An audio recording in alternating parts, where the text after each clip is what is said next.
Olá, eu sou o professor Alexandre Miranda e esse é o Canal em Cristo, com o quadro Clareza Teológica, onde vamos falar sobre a segunda parte do estudo da série Ruptura, original Apple TV. Como na parte 1, farei aqui uma sinopse rápida, menor que a primeira, para quem não viu a parte 1, sem spoilers, e para quem ainda não conhece a série. Depois entrarei na análise que fatalmente terá algum spoiler, mas eu avisarei quando for. Enquanto isso, peço que deixe o like, se inscreva no canal e assista o vídeo até o fim, porque isso é muito importante. Se você já viu as 2 temporadas ou se tem interesse teológico cristão na minha análise.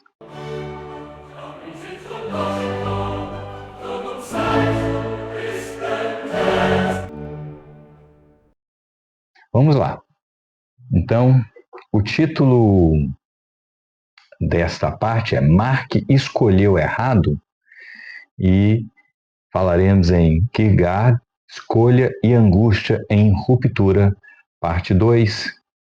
Vamos agora dar um passo além da psicanálise, que foi o foco maior no vídeo anterior, e entrar no campo da filosofia, onde a gente quer navegar aqui um pouco.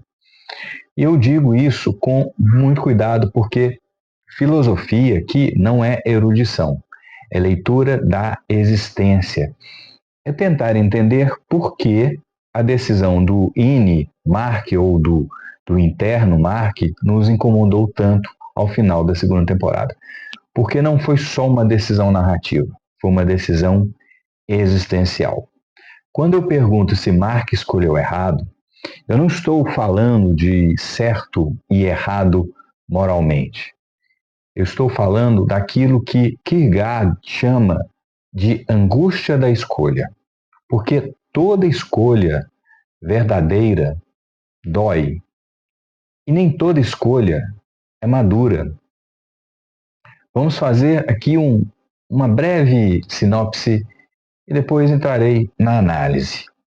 Ruptura é uma série que parte de uma ideia simples e perturbadora, que é, se fosse possível, separar completamente quem você é no trabalho e quem você é fora dele. Nesse caso é cirurgicamente. Então, um lado seu volta para casa e vive sua vida familiar, e o outro só trabalha, vive no trabalho. Os personagens vivem essa divisão radical da própria consciência num ambiente corporativo, e lá são muitas pessoas. Fora dele é outra coisa. São situações diferentes, sem memória compartilhada, sem continuidade, sem escolha real. Eles vivem lá no trabalho presos, assim, eles não sabem que dormem, né? Eles não sabem o que acontece do lado de fora e tal. O que começa como uma solução para a dor e para o sofrimento, rapidamente se revela um experimento sobre identidade, obediência e responsabilidade. A série não pergunta apenas quem somos, ela pergunta algo mais incômodo. O que acontece quando tentamos escapar de nós mesmos? É nesse ponto que Ruptura deixa de ser ficção científica e passa a tocar questões existenciais, éticas e espirituais que todos nós, em algum momento, já sentimos. Agora, se você ainda não viu a série e se importa com algum spoiler que irá surgir, aí eu já peço para você, deixe o like, se inscreva e saia do vídeo. Caso tenha interesse na minha análise, faça o mesmo, sem sair do vídeo, claro, e fique até o final. Vamos lá, então, daqui para frente, algum spoiler vai surgir, porque eu preciso citar algumas coisas para ilustrar. Então, vamos lá. Kierkegaard, para ele existir é escolher, e toda escolha é angústia. Então ele dizia algo simples e devastador: existir é escolher, e toda escolha verdadeira produz angústia. E realmente, toda a nossa existência é uma escolha. Uma porta que você abre, 3 se abrirão à frente, várias fecharão atrás, e essa escolha, ela tem uma responsabilidade. Ela pode trazer uma situação feliz, uma situação ruim, triste. A gente tem que entender que felicidade não é a regra, é a exceção. E o que gera angústia é a incerteza da escolha, do futuro. Então, o interno Mark, ele escolhe, ele faz uma escolha. Mas aqui que está o ponto central. Ele não faz um salto de fé ético, ele faz um salto infantil.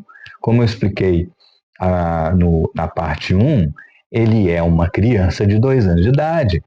O interno Mark, ele surgiu há 2 anos. Então, ele tem a mentalidade de 2 anos de idade, ele tem experiência de 2 anos de idade, apesar de estar num corpo adulto, apesar de ter sido ensinado, né, situações adultas, mas ele está mentalmente infantil. Então, o salto dele é infantil. Ele não escolhe entre o bem e o mal. Ele escolhe entre um ideal impossível e um ideal romântico. Um ideal impossível e um real traumático. O ideal romântico, ele está dentro do ideal impossível, porque a escolha que ele faz no final é romântica, né? É uma escolha infantil.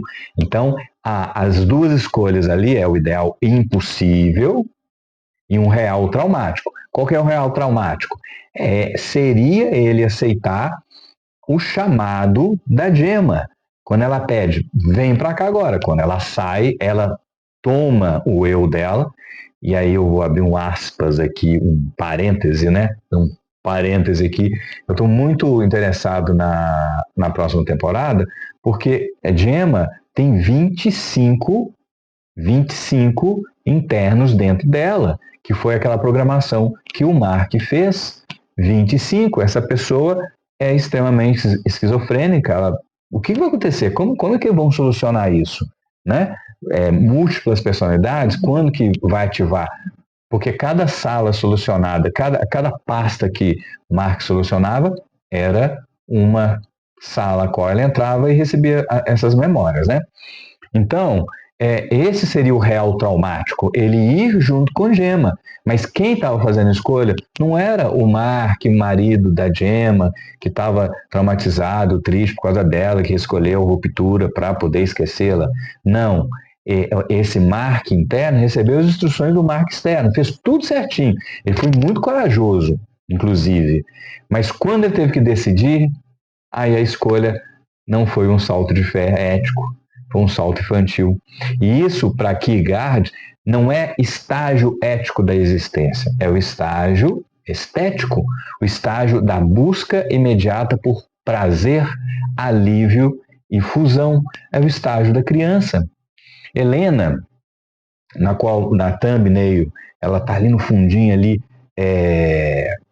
embaçada, porque a gente fica ali. Quem vai escolher, Gemma ou Helena? Helena é a externa real, Helen é a interna, a qual ele escolhe, mas ele conhece as duas, tá? Para quem viu, ele conhece as duas. Então, Helena representa a estética, Gemma representa a ética, e a liberdade no sentido de que Kierkegaard pertence ao religioso, ao absoluto. Mark escolhe a estética, como uma criança que foge da dor sem entender o preço. É isso que ele fez. Ele não sabe qual o preço que ele vai pagar. Heidegger, a recusa da autenticidade. Heidegger fala de algo que todos nós conhecemos, mesmo sem saber o nome. Ser lançado no mundo, angústia, autenticidade e fuga para o impessoal. Quando o interno Mark desperta no mundo externo, quando ele é lançado ali, né, que ele acorda naquela mesa, como Helen ela acorda, ele é lançado na angústia primordial. Quem sou eu? É a primeira pergunta que é feita. Quem é você? Qual é o seu nome? De onde você veio? Me cita cinco lembranças que vierem. E aí vai fazer aquelas perguntas para saber se há realmente ruptura. Esse seria o momento da autenticidade, da apropriação do próprio ser. Mas o que acontece? A pressão é extrema, o self é frágil, o tempo é mínimo. Então, ele faz o que Daizin faz quando não suporta o real. Ele foge para o impessoal, para o desejo do outro. Helena não é só uma pessoa, ela é o impessoal encarnado, ela é o impessoal heideggeriano encarnado, ela é a fuga perfeita, a Helen. A Helen também provavelmente vai entrar. Em Lacan, é o objeto impossível e a recusa da castração. Então, quando a gente olha pela lente lacaniana, Gemma é objeto. Objeto, causa do desejo. Não objeto que satisfaz, mas o que move o sujeito. E a Helen é o objeto enganoso, é o substituto imaginário. É a liberdade. E a liberdade é o real, aquilo que não pode ser simbolizado sem dor. Quando o real aparece, Gemma viva, o sujeito entra em colapso. Tá? O real é insuportável. Helen oferece o retorno ao imaginário, à fantasia, e a decisão do interno, Mark, é clara.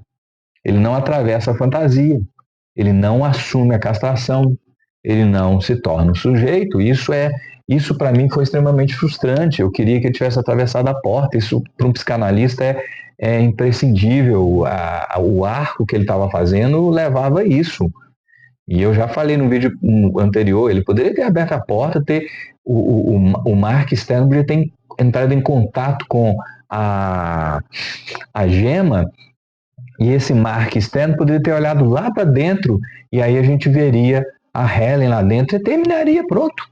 Daria o mesmo efeito. Mas não foi assim, né? Então ele decide continuar sendo fantasia de si mesmo.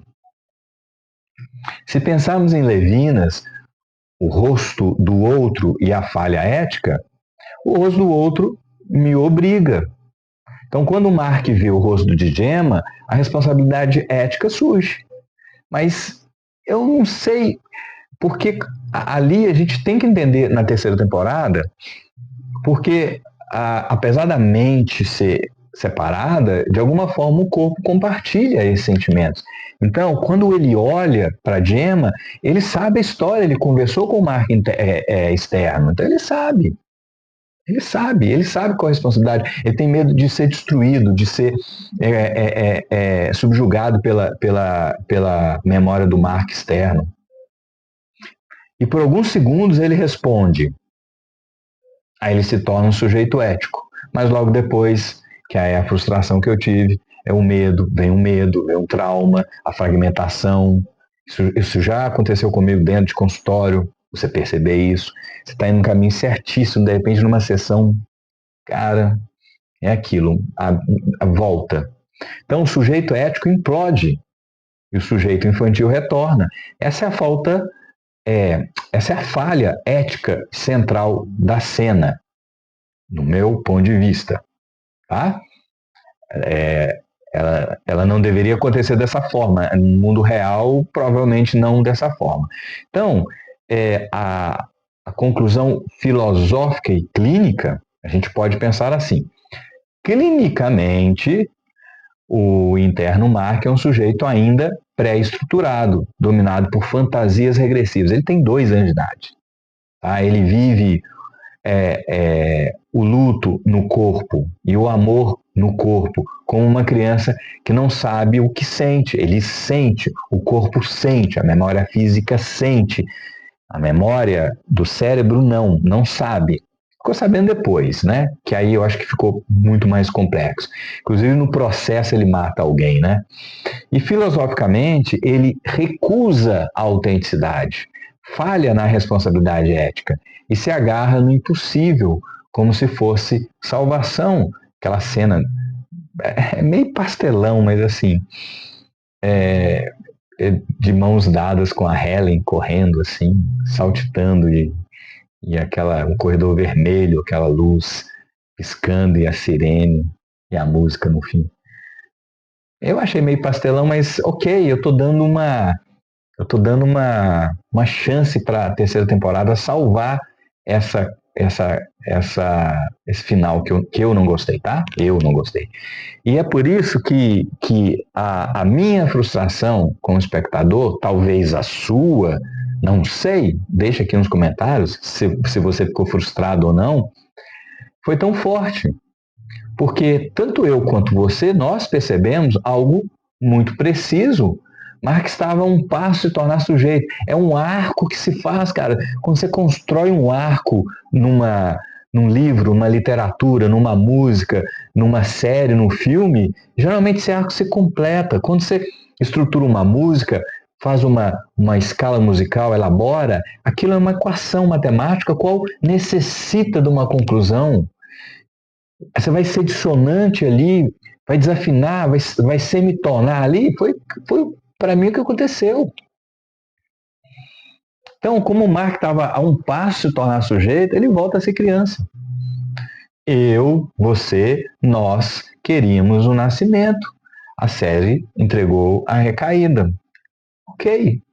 Mas é o que talvez o mercado Apple exigiu. Eu e você queríamos o luto elaborado. Eles entraram numa seara lá de mostrar um luto atuando ali. Eu e você, nós queríamos a travessia. Eles nos deram o retorno. E clinicamente, nós estamos certos. Era o momento do salto ético e do simbolismo. Então, ele daria ali, ao abrir a porta, ele faria. Não seria solução. Na psicanálise, quando você tem esse salto a cartaz, não é a solução, cara. Ali você, obrigado, estou indo embora, feliz da vida. Não.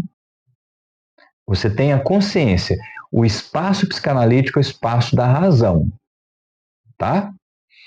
A partir daquele conhecimento, de vir à tona esse conhecimento, nós continuamos trabalhando. Então, ali era o momento do salto ético e simbólico, não da fuga imaginária. Agora, a parte 3, eu vou fazer um gancho com nossa visão cristã. E lógico, nós vamos entrar num próximo passo, porque quando a existência foge da dor, ela busca sistemas que prometem sentido sem sofrimento. Então, na parte 3, eu vou falar dessa palavra que eu criei. Só juntei duas. Eu peguei exo de externo e teologia. Exo, teologia. Nem pesquisei para ver se existe isso não. Então, eu vou falar da exoteologia da Lumon, que é daquela corporação onde eles estão, do culto, da sacralização da obediência. Nós vamos fazer um link com o que está acontecendo nos tempos atuais.